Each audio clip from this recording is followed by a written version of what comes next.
We had left our headquarters in Kisii town, heading to Nduru level 4 hospital to do two main things.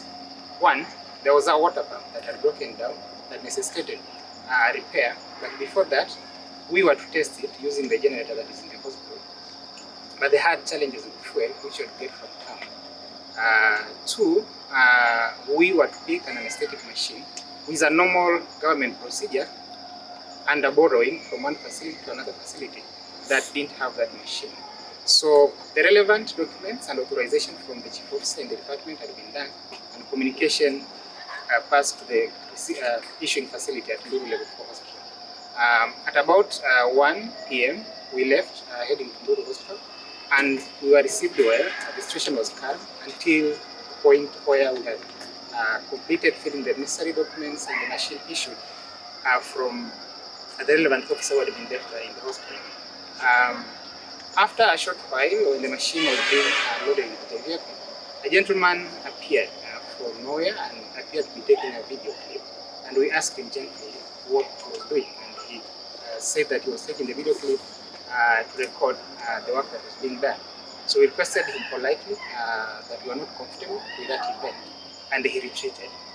While retreating, he was seen waving towards the gates, where a crowd of youths charged towards us, shouting that they wanted to kill the thieves who had come to pick the machine.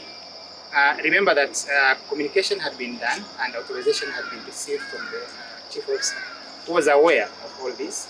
The SMOH, who is the head of the institution at Nduru level 4 hospital, was equally informed.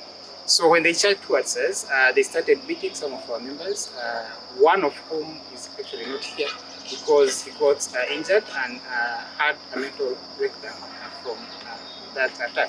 Yesterday we did an official communication to the county and the other relevant authorities to do thorough investigation of that incident. I want to emphasize that as healthcare workers, doctors, nurses, clinicians, we took an oath.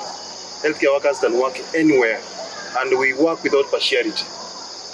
So that incident still shocks us, and as we advise the healthcare workers, all of them to withdraw their services till that position remains, until such a time we feel it's secure for them to resume back to work.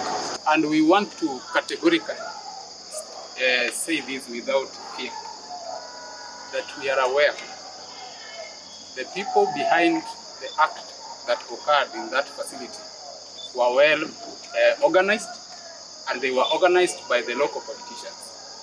Let us not beat around the bush and don't say the truth on what transpired in that place. There is no way the community can organize themselves in such a way to try and prevent a working